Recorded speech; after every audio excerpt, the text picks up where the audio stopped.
আল্লাহ হেদায়েত দান করুন। কত চক্রান্ত চলছে আমাদের মুসলমানদেরকে নিয়ে, অথচ আমরা হিন্দুদের গালি দেই না, বৌদ্ধরে গালি দেই না, খ্রিস্টানকে গালি দিই না, কারো ধর্মের উপর আক্রমণ করে কথা বলি না, মুসলমানকে বুঝাইতেছি তাও শালীন ভাষায়, অথচ আমাদের উপর আক্রমণ, আমাদের বিরুদ্ধে যত ষড়যন্ত্র, মসজিদের বিরুদ্ধে ষড়যন্ত্র, মাদ্রাসার বিরুদ্ধে ষড়যন্ত্র, আলেমের বিরুদ্ধে ষড়যন্ত্র, কোরআনের বিরুদ্ধে ষড়যন্ত্র, ওয়াজ মাহফিলের বিরুদ্ধে ষড়যন্ত্র। ধরে নেন আজকে যে বয়ানগুলো আমি করলাম, আগামী শুক্রবার যদি আপনাদের এই এলাকার খতিব সাহেবরা এই বয়ানগুলো করে যে হাফিজ ভাইয়ের মতো স্টাইলে বয়ান করি, বলেন তো কি উপায় হবে সেদিন? কমিটি বলবে 1 মাসের ছুটি। কথা বলেন না কেন? কারণ কি বলে, শিয়ালের হাতে মুরগি আমানত, শিয়ালের হাতে মুরগি আমানত দিলে যা হয়, সুদখোর, ঘুষখোর, বেনামাজি, চরিত্রহীনের হাতে মাদ্রাসা মসজিদের চাবি দিলে তাই হয়। আল্লাহ হেদায়েত দান করুন। ওই প্রথম কথা মনে আছে, আপনি ইসলামের উপরে পরিপূর্ণ আমল করতে না পারলেও এই ওয়াদা করছেননি যে ইসলামকে অপমান করতে দিবেন না, ইসলামের উলামায়ে কেরামকে অপমান হতে দিবেন না। আল্লাহ কবুল করেন। ভয় করলেই ভয়, না করলে কিচ্ছু না। আপনি মানুষ না, আপনার শক্তি নাই তো 2 হাত আছে না, তো যে আপনার উপর আক্রমণ করবে তার যেমন 2 হাত, আপনারও 2 হাত। সব মেনে নিবেন, কিন্তু আল্লাহ, রসুল, ইসলাম, কোরআনের বিরুদ্ধে কিছু বললে আর মেনে নেওয়ার কোনো সুযোগ নাই। আল্লাহ হেদায়েত দান করুন। বড় কঠিন হালাত। দুনিয়াতে নারী নীতি আছে, নারী নীতি, ইসলামের নারী নীতি, শ্রেষ্ঠ নারী নীতি। এটা আমগো আম্মাজানরা বুঝেন না, যে কারণে স্লোগান দিছে, জুলাই সনদের পরেও নামছে আন্দোলনের পরে আম্মাজানেরা রাস্তায়, আমগো অধিকার চাই। কি অধিকার? কয়া পেট আমার, আমার স্বাধীনতা, যেখান থেকে মনে চায় সেখান থেকে আমার পেটে বাচ্চা নিব, একজন স্বামী দিবে কেন, এই স্বাধীনতা চায় আম্মাজানেরা। ইসলাম বলে না, যেই যেখান থেকে মনে চায় সেখান থেকে পেটে বাচ্চা, এটা আমগো দেশের কুকুর নিরা নেয়, মানুষ নিতে পারে না। তুমি কি কুকুরনি না মানুষ? তাহলে তোমার এই থিওরি কেন? বেঈমানদের পচা পায়খানা তোমার শরীরে লাগাইছ, এখানে ইসলাম ভালো লাগে না।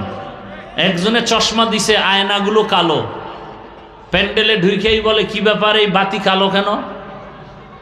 বলে কিয়ামত হয়ে গেছে, ভূমিকম্প থেকে সব কালো হয়ে গেছে। কালো হয়েছে না, তার চোখে সমস্যা। আল্লাহ হেদায়েত দান করুন। তো দুনিয়াতে যে যাদের যেই কওমের সাথে সম্পর্ক রাখবে, কিয়ামতে তাদের সাথেই কি উঠবে। আপনি যদি আব্রাহাম লিঙ্কনের আদর্শের সাথে সম্পর্ক রাখেন, তাহলে কিয়ামতের দিন আব্রাহাম লিঙ্কনের কাতারেই উঠতে হবে। আপনি যদি মাও সেতুনের আদর্শকে দিল থেকে ভালোবেসে ওই কাতারে চলেন, কিয়ামতের দিন মাও সেতুনের কাতারেই থাকতে হবে। কি সহজ কথা। আপনি যদি জিয়াউর রহমান, শেখ মুজিবুর রহমান, এরশাদ সাহেবের আদর্শের উপরে দিল খুলে চলেন, তাদের সাথেই কিয়ামতে হাসর হবে। আর আপনি যদি আল্লাহর রসুল এবং ইসলামের সাথে জীবনের মহাব্বত নিয়ে চলেন, কিয়ামতের দিন এর মূল গোড়ায় যিনি আছেন রহমতের নবী, তার কাতারেই আপনি শামিল হয়ে যাবেন। কথা ঠিক না? সৎসঙ্গে স্বর্গবাস, সোহবতে সালেহ তোরা সালেহ কুনাদ, সোহবতে তলে তোরা তলে কুনাদ। সৎসঙ্গে স্বর্গবাস, অসৎসঙ্গে সর্বনাশ। এই যে আমার ভালো সন্তান খারাপ হয় কেন? বলে খারাপ পরিবেশে যাওয়ার কারণে। আপনারা বাসে চলেন, দেখেন বাসে, অনেক বাসে লেখা আছে ধূমপান নিষেধ, আছে না নাই? এরপরও কেউ করেনি। হেল্পারও করে, ড্রাইভারও করে, কন্ট্রাক্টরও করে। আমি বাধা দিলে ধোঁয়াটা আমার দিকে মারে আর বলে আমার বাবার টাকা দিয়া বিড়িটা নি, তোর বাবার কি? মসজিদে লেখা আছে ধূমপান নিষেধ, কে আছে নাকি? কেউ করে? বরং কোনো বিড়িখোরেরাও যদি যায় মসজিদের দেখলেই বিড়িটা ফালায় দিয়া পায়ের তলে নেয়, মুখটারে ভালো করে মুছে, পারে না আবার আতর লাগায়, ঠিক নেই? পকেটে হাত দিয়ে টুপি তালাশ করে।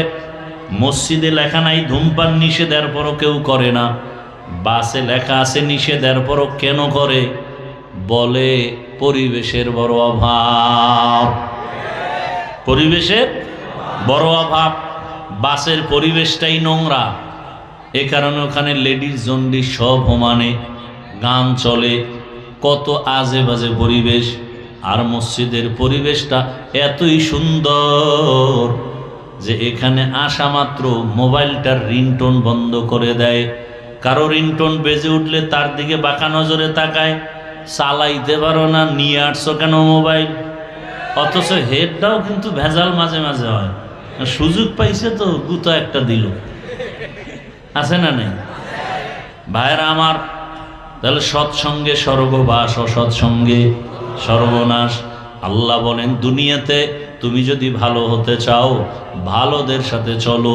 দুনিয়ার লাইনে ভালো রাজমিস্ত্রি যে হতে চায় সে একজন ভালো অভিজ্ঞ রাজমিস্ত্রির সংস্পর্শে থাকতে হয়। লেখাপড়া করে যারা ভালো ডাক্তার হতে চায় শুধু লেখাপড়ার সার্টিফিকেট নিয়ে তারা কামিয়াব হয় না, একজন অভিজ্ঞ ডাক্তারের শরণাপন্ন হয়, তার কাছে বারবার ট্রেনিং দেয়, প্র্যাকটিক্যাল, এরপরে বড় ডাক্তার হয়।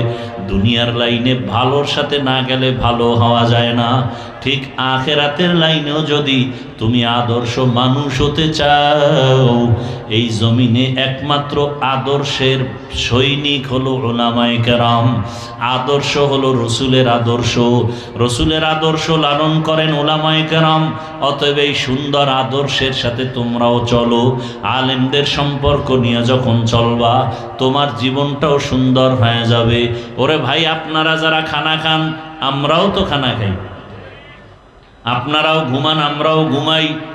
আখেরাতের লাইনে নবীর আদর্শ মানতে গিয়া টুপি পরলাম, নামাজ পড়ি, পর্দা করি, হালাল খাই, নামাজ পড়ি, এরপরও বাবা আপনার চোখের সামনে তাকায় দেখেন নবীর আদর্শ মানার কারণে আমাদের সম্মান কিছুটা কমে গেছে। হ্যাঁ, মহামারী করোনার দিকে তাকায় দেখেন স্কুল কলেজ ভার্সিটি চাকরি ব্যবসা ফ্যাক্টরি গাড়ি দোকানপাট সব বন্ধ। আল্লাহর কোরআনের একটা মাদ্রাসাও সে করোনার সময় বন্ধ ছিল না। কি ভুলে গেছেন? করোনার সময় মাস্ক লাগায় আছে সন্তানেরা, বাবার করোনা কাছে যায় না, ভয় মরে যাবে।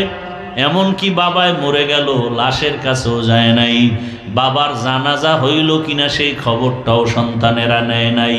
সেই সময় আমার দেশের টুপিওয়ালারা, ওলামায়ে কেরামরা আর কিঞ্চিত পুলিশ ভাইরা ওই করোনার লাশগুলো কাঁধে নিয়েছিলেন, কাফন দাফন জানাজা পড়ায় কবরে রাখছেন। একজন হুজুরেও করোনায় মরে নাই।